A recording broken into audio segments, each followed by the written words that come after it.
Ay, yung isang ganitong na Good evening guys. Meron pong nag-walk-in sa atin ngayon. So okay natin sila Ma'am Sheila from Hello. Pampanga.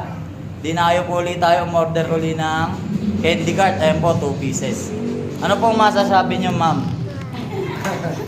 Well, very satisfied kami sa gawa, no? Kaya repeat customers kami. Yes. Ikaw ma'am. Kahit next lang ma'am. Ganun din. Maraming salamat ma'am sa Ayos. pagbisita and sir. Thank you po. Support natin yung mga gawa ni sir. Thank you po. Ma'am, ito nga. Bye-bye, ma'am. Sir, ingat po. Ingat po. Ay, ingat, baby. Bye-bye. Ingat kayo, ma'am, sir.